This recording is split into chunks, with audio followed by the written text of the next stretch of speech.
Good morning class. आज हम लोग आपके लिए जो टॉपिक लेकर आई हूँ वो रीडर से है। इससे पहले बच्चों मैंने आप लोगों को ग्रामर पढ़ाया था। ग्रामर में हम लोगों ने पार्ट ऑफ स्पीच में noun, pronoun, genders, preposition, conjunctions ये सब पढ़े थे। आज मैं आपकी रीडर बुक स्टार्ट कर रही हूँ। रीडर बुक में आज मैं आप लोगों का लिए लेसन फर्स्ट लेकर आई हूँ जिसका नाम है 3 क्वेश्चंस, यानी 3 सवाल। ये 3 सवाल क्या थे, किसके थे और क्यों थे, इसके बारे में मैं आपको बताऊंगी। यहाँ मैंने बोर्ड में आपको 3 क्वेश्चंस किसके थे और वो कौन से 3 सवाल थे वो मैंने आपको बता रखा है। इस टॉपिक को आप देखते ही समझ जाएंगे कि कहानी चैप्टर में क्या दी गई है। ये 3 क्वेश्चंस ऑफ अ किंग, ये एक राजा के 3 सवाल थे और वो 3 सवाल क्या थे। First, what the right time was to beginning something, किसी भी चीज़ को करने के लिए सही समय क्या है। दूसरा प्रश्न, which people we should take advice from, हमें किस तरीके के लोगों से सलाह लेनी चाहिए। तीसरा है हाउ टू डिसाइड, हम कैसे निर्णय लें। What the most important thing to do was, कि ऐसा कौन सा कार्य महत्वपूर्ण है और वो कब किया जाना चाहिए। तो राजा के ये 3 सवाल थे। अब ये 3 सवालों का प्रश्न वो क्या सवाल कैसे ढूंढता है, उत्तर कैसे ढूंढता है, तो इसके बारे में हम चैप्टर में पढ़ेंगे। तो चलिए बच्चों हम स्टार्ट करते हैं अपना लेसन नंबर 1, 3 क्वेश्चंस। चलिए। A king once thought that the would never fail if he now 3 question. एक राजा था जिसका मानना था कि वे ज़िंदगी में कभी भी फेल नहीं होगा अगर वह अपने 3 सवालों का जवाब जान लेगा।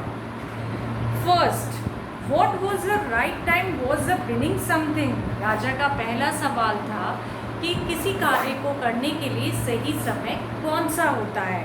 Second, which people we should take advice from, हमें कोई भी कार्य करने के लिए कैसे लोगों से सलाह लेनी चाहिए।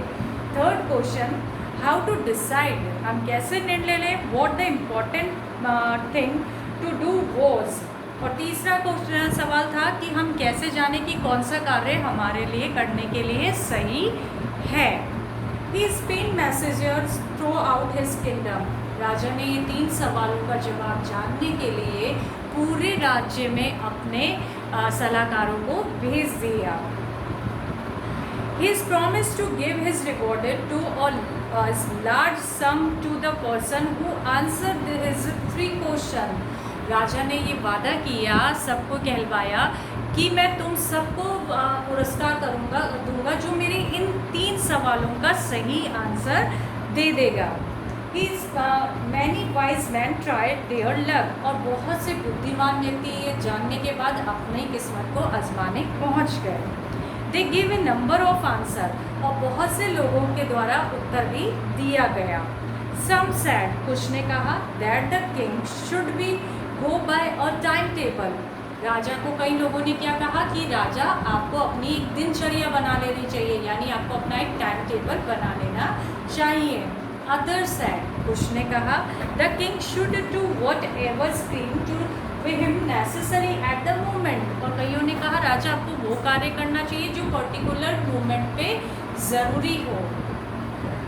Yet other suggestion that the king should consult wise man और द मैजिशियंस, और कई लोगों ने उन राजा को क्या सलाह दी कि राजा आप ऐसे 3 उत्तर जो आपको जानने हैं उसके लिए आप और बुद्धिमान व्यक्तियों के पास जाइए या किन्हीं जादूगरों के पास जाइए। Answering the second question, some gave top important of the concerns, other to the priest and yet the other doctor or to the soldiers। और उनका जो सेकंड क्वेश्चन था उसके लिए कहा कि राजन इसके लिए आप लोगों को पुजारी के पास, सैनिक के पास और डॉक्टर के पास जाना चाहिए। If the reply third question, और तीसरे सवाल पे लोगों का जवाब मिला the wise man give importance to science and fight और द रिलीजन वर्शिप, और तीसरे के लिए बताया कि हमें कोई भी कार्य किस फील्ड में करना चाहिए, किसी की रक्षा करने के लिए करना चाहिए, विज्ञान के लिए करना चाहिए। इस तरीके से राजा के 3 क्वेश्चंस के अलग अलग लोगों ने अलग अलग जवाब दिए। The king was not satisfied, ये 3 क्वेश्चंस के जवाब जब लोगों से अलग अलग मिले तब भी राजा किसी से भी संतुष्ट नहीं हो पा रहा था। He went to the hermit who lived in the jungle alone। राजा ने क्या किया, अपना राजपाट छोड़ के जंगल में रहने वाले सन्यासी साधुओं के पास जाने गया। There he said, the old man weak hermit digging the ground. उसने वहाँ जाके जंगल में क्या देखा कि एक बहुत कमज़ोर और वृद्ध सन्यासी था जो कि मिट्टी में गड्ढा खोद रहा था। The king asked his question but got no answer. राजा ने अपने वो 3 प्रश्न उस सन्यासी से पूछे।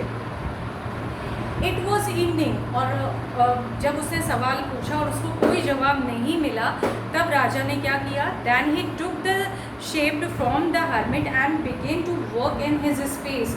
राजा ने क्या किया, जब उस साधु से उनको उत्तर नहीं मिला तो उसके हाथ से जो कुदाली होती है जिससे गड्ढा खोदते हैं वो सन्यासी के हाथ से लिया और वहाँ पर गड्ढा करने लग गया। सर्वाइव द आवर्स पास, और ऐसे करते करते घंटों बीत गए। इट वॉज इवनिंग, और शाम हो गई। So the king stop the digging the beds, और राजा ने क्यारियाँ खोदना बंद कर दिया। The king was reply to take leave from the hermit, और वे फिर से उस साधु के पास जवाब मांगने के लिए पहुँचे।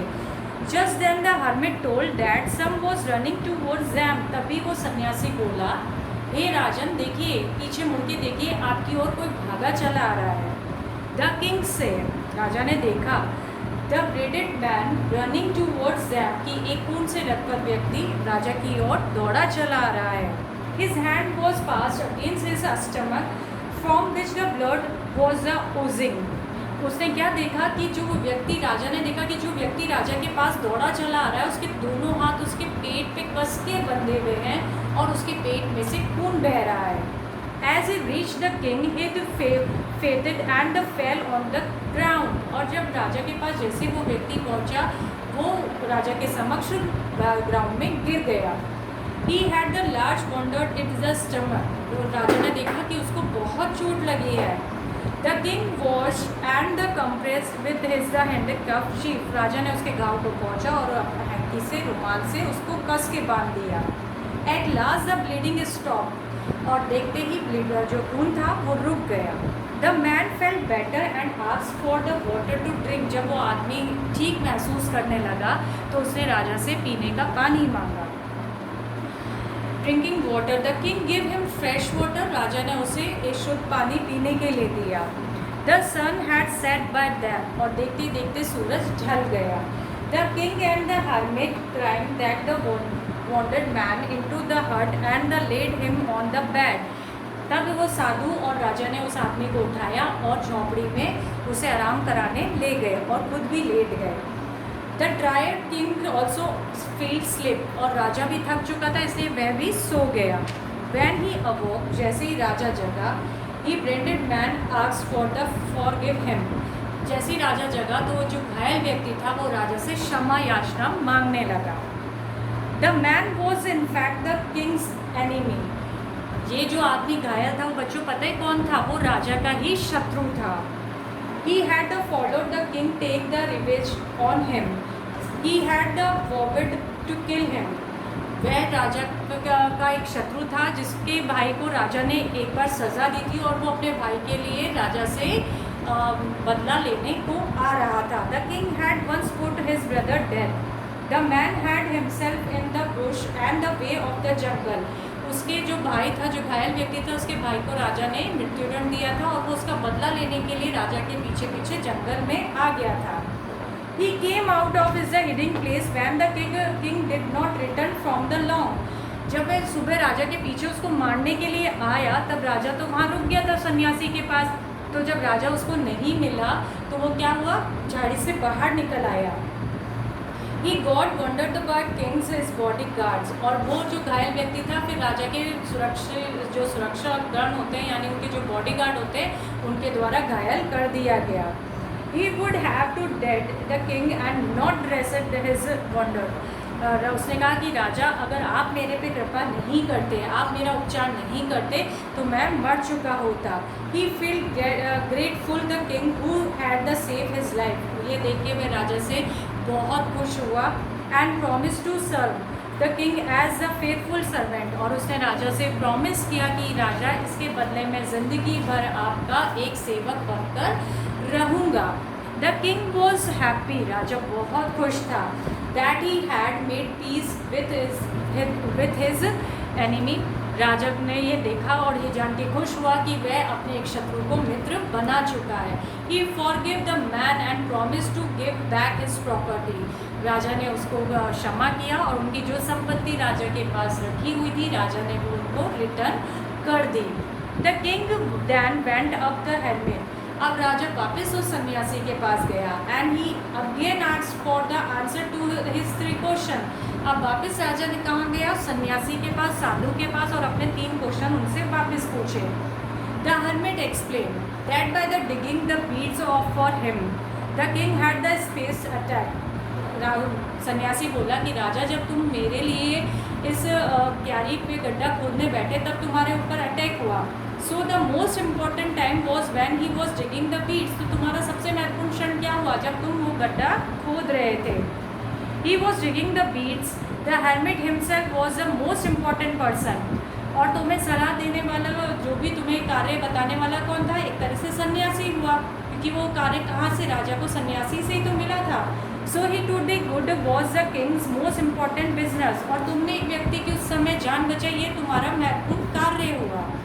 The hermit father told the king that the most important person for him was the person with him that the particular moment। यानी हम जब अपने उस पर्टिकुलर मोमेंट पे, जो क्षण में हम जिस व्यक्ति के साथ होते हैं, जिसके लिए कुछ कार्य करते हैं, वही व्यक्ति हमारे लिए महत्वपूर्ण होता है।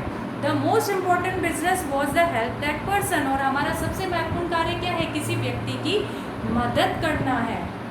And that the most important time was now, it's the present moment. और हम सब के लिए सबसे महत्वपूर्ण वक्त कौन सा होता है? वर्तमान। यानी उस सन्यासी ने राजा के द्वारा किए गए सारे कार्य जो कि उस सन्यासी के पास पहुंचने पर राजा ने किए, उन सब कार्यों से ही उसके 3 प्रश्नों का जवाब दिया। कैसे दिया?